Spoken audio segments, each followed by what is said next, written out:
করব রাউন্ড কলার কাটিং এবং সেলাই। তো এখানে ফুটটা আমি 7 ইঞ্চি নিয়ে নিয়েছি। যে কোনো কলার লাগাতে হলে কিন্তু ফুটটা 1 ইঞ্চি বা 1.5 ইঞ্চি বাড়িয়ে নিতে হবে। তো এখানে 6 ইঞ্চি নেব আমি, তাতে আমি 7 ইঞ্চি নিয়ে নিলাম। আর ফুট গলাটা আমি 3 ইঞ্চি নিয়ে দাগ দিয়ে নিলাম। পেছন গলা 1 ইঞ্চি আর সামনের গলাটাও 3 ইঞ্চিতে এভাবে দাগ দিয়ে দেখুন বক্স করে নিচ্ছি। এই মেজারমেন্টটি কিন্তু রাউন্ড কলার 32 সাইজ থেকে শুরু করে যে কোনো সাইজের জন্য একই মেজারমেন্ট হবে, এভাবে করে নেওয়া যাবে। তো পিছন গলাটা আমি দেখুন রাউন্ড শেপ দিয়ে নিলাম। এভাবে রাউন্ড কলার কিন্তু আমরা ফতোয়া, শার্ট, ব্লাউজ কিংবা যে কোনো কামিজে করে থাকতে পারি। খুব সুন্দর ডিজাইনটা, আর করাটা কিন্তু একদম ইজি, খুব সহজে আমি এটা শেয়ার করলাম। তো দেখুন এখন আমি পিছন গলাটা কেটে নিচ্ছি। এখন সামনের গলাটা আমি এভাবে কাটিং করে নিলাম। এই যে পিছন গলাটা কাটিং করার জন্য আমি দেখুন এই কাপড়টা বসিয়ে কাটিং কাপড়টা পিছন গলাটাও কেটে নিলাম। এই মেজারমেন্টটা কিন্তু যে কোনো সাইজের বডির জন্য করে নেওয়া যাবে, একদম পারফেক্ট হবে। তো দুইটা পার্ট আমার কাটিং কমপ্লিট। এখন আমি প্লাকেটের জন্য 3 ইঞ্চি চওড়া 7.5 ইঞ্চি লম্বা এক পিস বক্রম নিয়ে নিয়েছি। আর 4 ইঞ্চি লম্বাতে আমি প্লাকেটটার জন্য লম্বাটা দাগ দিয়ে 1/2 ইঞ্চি চওড়া করে, তো দেখুন এভাবে অ্যাঙ্গেল করে আমি দাগ দিয়ে নিচ্ছি। আর এই সাইডটাতে আমি 1 ইঞ্চি করে একটা দাগ দিয়ে নিলাম। আর লম্বাটা দেখুন আমি 7.25 রাখবো। তো 7.25 একটা দাগ দিয়ে 1/2 ইঞ্চি নিচটায় রেখে এই যে ড্রয়িং করে আমি এখন কাটিং করে নিচ্ছি।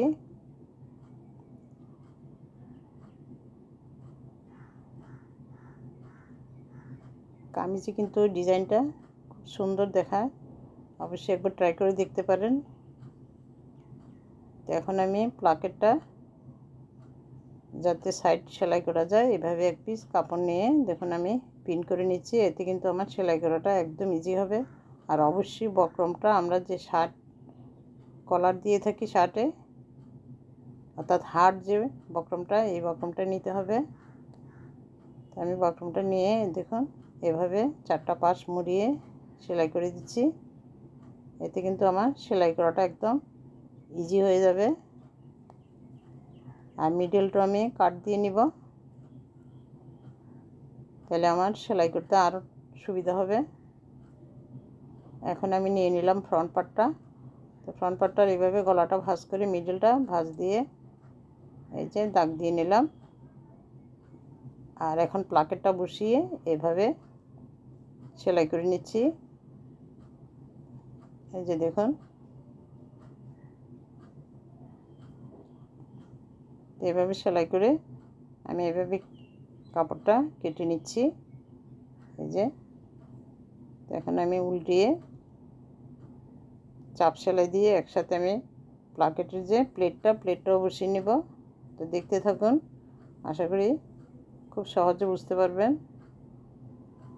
তো এভাবে এক পিস কাপড় নিয়ে 2 ইঞ্চি চওড়া এভাবে ভাঁজ করে নিলাম। আর উপর থেকে আমি চাপ সেলাই দিয়ে নিয়ে আসছি। আর এখানে 4 ইঞ্চি যে আমার অ্যাঙ্গেলের নিচ থেকে আমি এভাবে প্লেটটা এভাবে বসিয়ে নিচ্ছি। বসিয়ে আমি একসাথে চাপ সেলাই দিয়ে নিচ্ছি।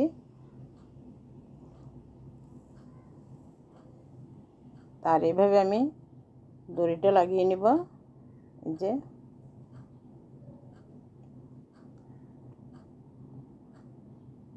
দেখুন, আসলে দেখলে বুঝতে পারবেন কতটা ইজি। এভাবে আমি শো বোতামের জন্য 3টা লুপ লাগিয়ে নিলাম, একসাথে আমি চাপ সেলাই দিয়ে জয়েন করে নিলাম, দেখতেই পাচ্ছেন। তো দেখুন প্লাকেটটা লাগানো কমপ্লিট। ডিজাইনটা দেখুন কত সুন্দর দেখাচ্ছে। এখন আমি 1.5 ইঞ্চি করে এভাবে ঘুরিয়ে, অর্থাৎ একটা সেলাই দিয়ে নিব, তাইলে আমার হাতে হেম সেলাই দেওয়ার প্রয়োজন নেই। তো দেখুন প্লাকেটটা তো এখন আমি শোল্ডারটা দেখুন জয়েন দিয়ে নিচ্ছি। তো অবশ্যই শোল্ডারটা ডাবল সেলাই দিয়ে নিতে হবে। ডাবল সেলাই দিয়ে নিলাম। আর এখন আমি দেখব গলাটা ডাবল ভাঁজ করে, এই যে গলার লম্বাটা কতটুকু আসছে, এই গলার লম্বাটার উপর ডিপেন্ড করেই কিন্তু আমি কলারটা কাটিং করে নিব। আমার গলার লম্বাটা আসছে 16.5 অর্থাৎ 8.5, তাই আমি 16 ইঞ্চি লম্বা এবং 6 ইঞ্চি চওড়া এক পিস শক্ত টাইপের যে বক্রমটা আমরা শার্টে কলারে ইউজ করে থাকি, এই বক্রমটা আমি নিয়ে নিলাম।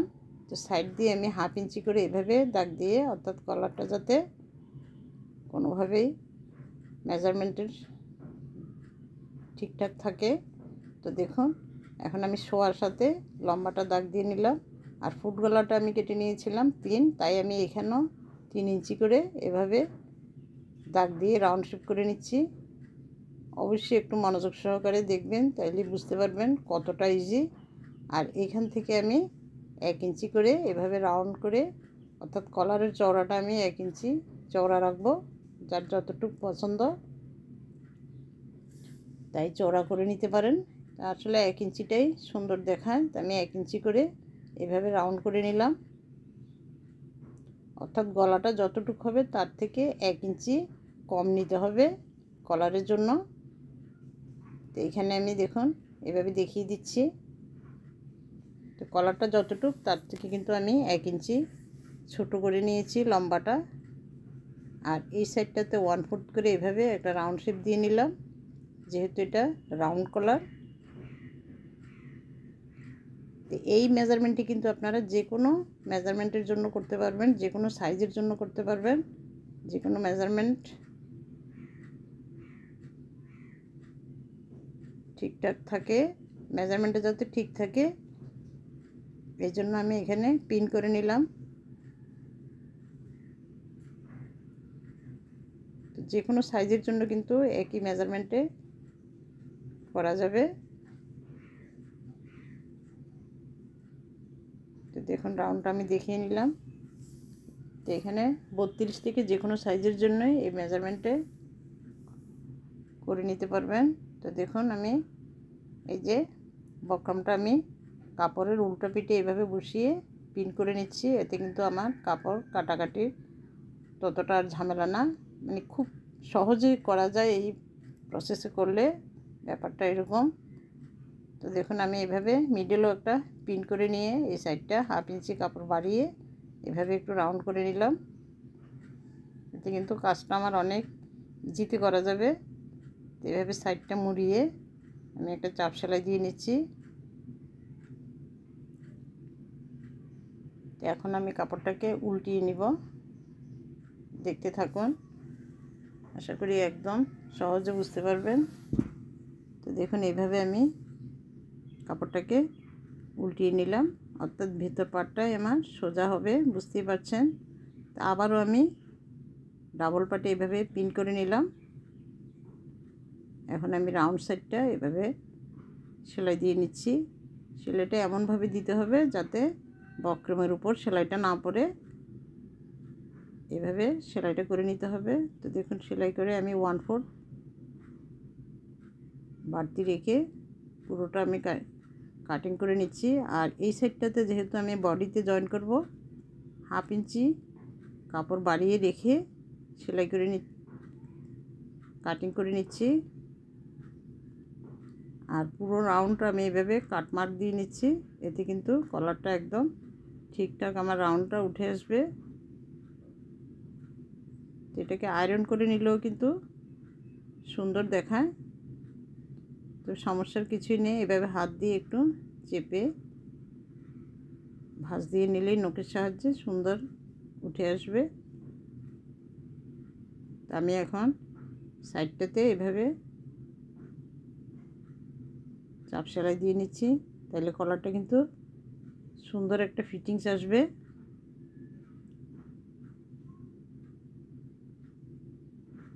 এই রাউন্ড কলারটা কিন্তু ব্লাউজও দেওয়া যায়, কামিজে, ব্লাউজে, ফতোয়া কিংবা শার্টে।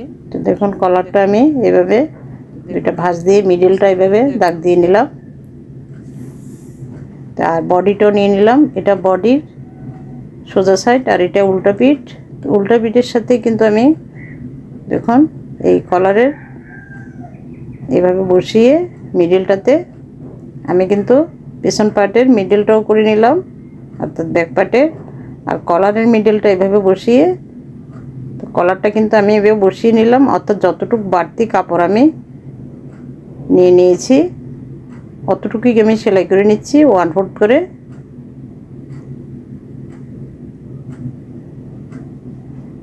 একটা সাইড আমার সেলাই কমপ্লিট।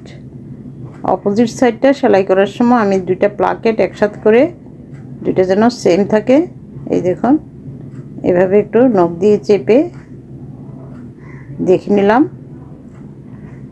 আর এইভাবে আমি এই পাশটাও একইভাবে সেলাই করে নিচ্ছি। বুঝতেই পারছেন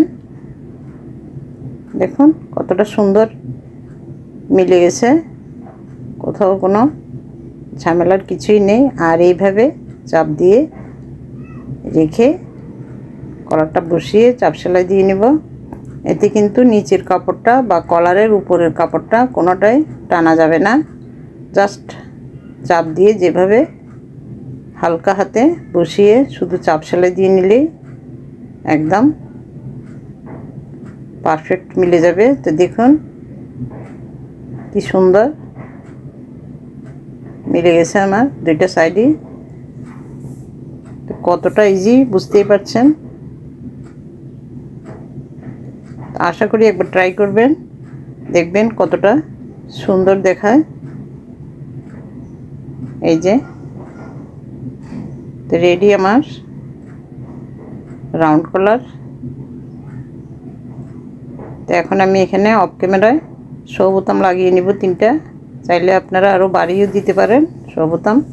তো আমি 3টা শো বোতাম দিয়ে দিলাম। তো দেখুন ডিজাইনটা কত সুন্দর চমৎকার, আশা করি ভালো লাগবে। তো একবার ট্রাই করে দেখবেন। তো কাছ থেকে আমি একটু দেখিয়ে দিচ্ছি রাউন্ড শেপটা। এই প্লাকেটটা দেখুন শো বোতাম লাগিয়ে নিয়েছি। তো আমি পুরোটা ঘুরিয়ে একটু কাছ থেকে দেখিয়ে দিলাম। তো অবশ্যই একবার ট্রাই করে দেখবেন। ধন্যবাদ, ভালো থাকবেন।